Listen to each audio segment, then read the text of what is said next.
kena baca, kena hafal 10 ayat yang pertama daripada suratul Kahfi. Sebab dahsyat sangat fitnah zaman tu. Amalkan membaca 10 ayat daripada suratul Kahfi. Kita menghafal 10 ayat yang pertama daripada suratul Kahfi, dan kita selalu baca 10 ayat yang terakhir daripada suratul Kahfi. Satu. Yang kedua, mengamalkan membaca suratul Kahfi pada setiap malam ataupun siang hari Jumaat. Allahumma salli ala sayyidina Muhammad. Taib. Maknanya dalam keluarga kita, kalau kita nak menyelamatkan keluarga kita daripada fitnah Dajjal, amalkan dalam keluarga kita seorang yang kita amanah ataupun kita lantik dia untuk baca setiap malam ataupun siang hari Jumaat. Mungkin kita boleh buat ganti-ganti. Minggu ni ayah baca, minggu depan mak baca, minggu ketiga anak kita baca, hak sulung dan sebagainya gitu. Maknanya kita bersama-sama berganding bahu untuk menyelamatkan ahli keluarga kita daripada fitnah Dajjal laknatullahi alaihi. Hari-hari kita baca. Kalau kita di darsa, alhamdulillah, kita baca setiap kali lepas solat 5 waktu, jadi kita baca 10 ayat yang pertama daripada suratul Kahfi dengan harapan anak-anak kita dapat hafaz. Dan siapa-siapa yang hafal 10 ayat ni, pasti dia akan selamat daripada fitnah Dajjal laknatullahi alaihi, insya-Allah. Allahumma salli ala sayyidina Muhammad. Kemerbahayaan di zaman Dajjal ialah dia nak menarik manusia kepada kekufuran. Okey, pasal apa 10 ayat yang pertama daripada suratul Kahfi?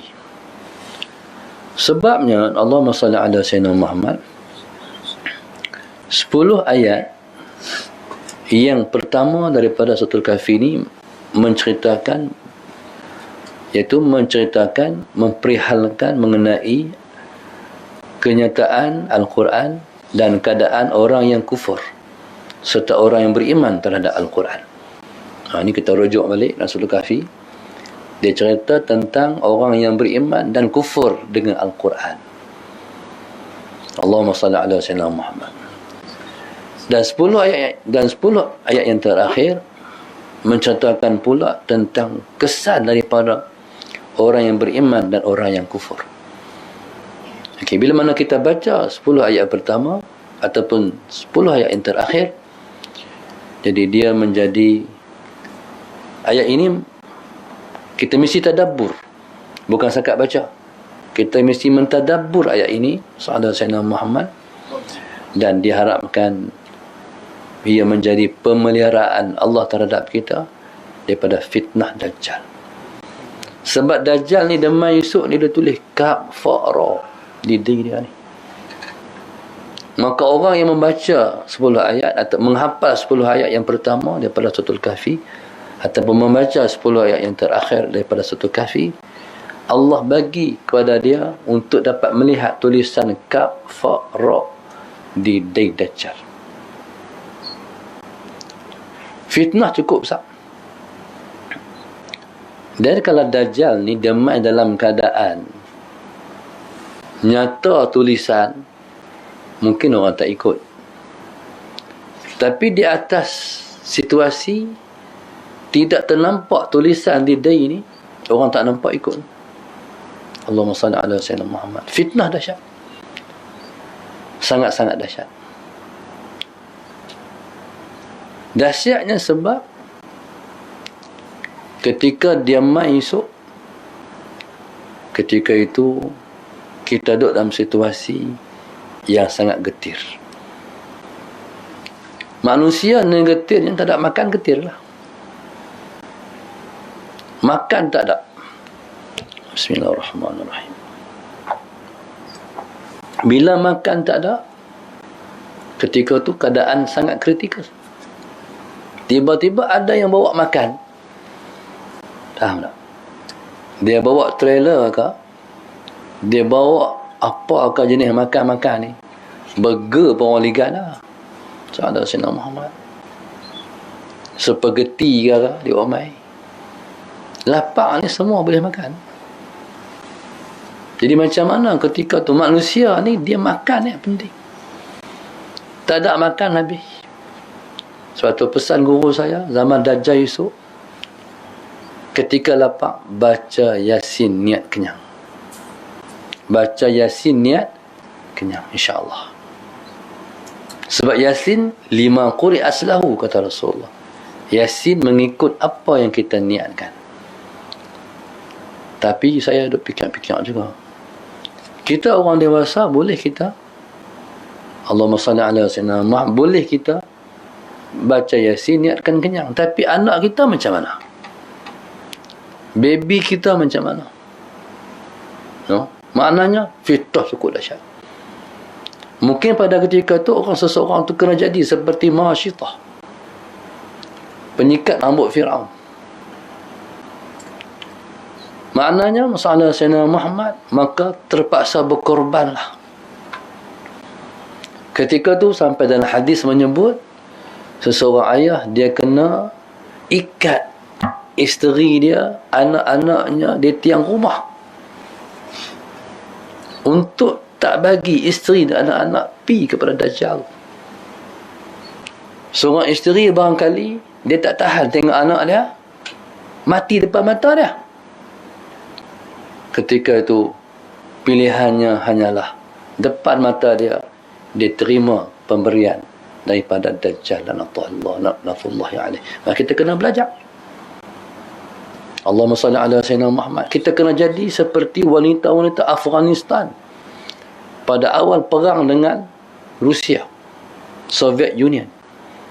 Saya pernah baca satu cerita, satu buku dalam bahasa Arab menceritakan tentang kehebatan keimanan wanita-wanita Afghanistan pada awal-awal perang. Perang ni perang hebat. Bismillahirrahmanirrahim. Allahumma salli ala sayyidina Muhammad. Orang lelaki keluar perang. Allahumma salli ala sayyidina Muhammad.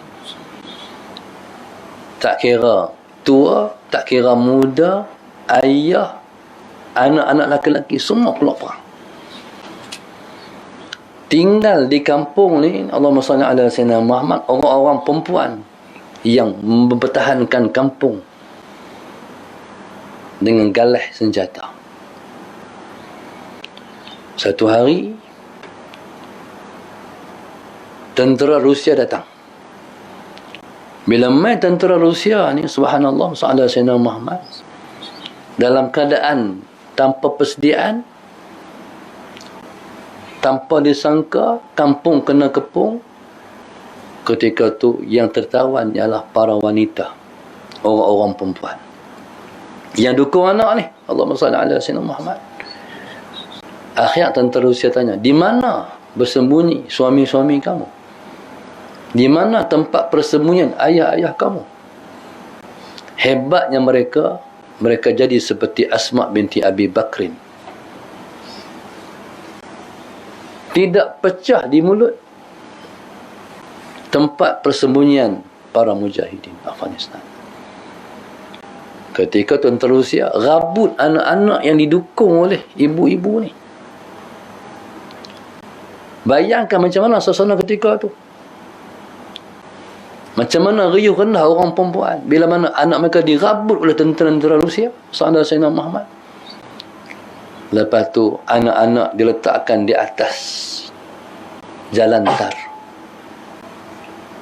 Ibu-ibu ni beri pilihan, hampa nak bagi tahu di mana tempat persembunyian ayah-ayah kamu, suami-suami kamu, adik-adik laki-laki kamu, abang-abang kamu kah? Ataupun memilih untuk anak-anak ini dilenyek oleh kereta kebaik. Tapi hebat untuk Afghanistan, mereka pilih untuk anak-anak mereka dilenyek oleh kereta-kereta kebaik.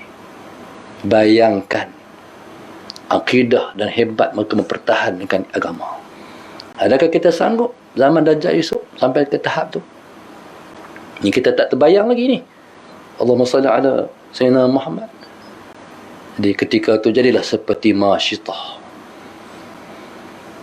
Masyitah yang sanggup melemparkan anaknya ke dalam kawah api dan menerjunkan dirinya ke dalam kawah api demi untuk menyelamatkan akidah. Hak tu bahaya kena baca ni.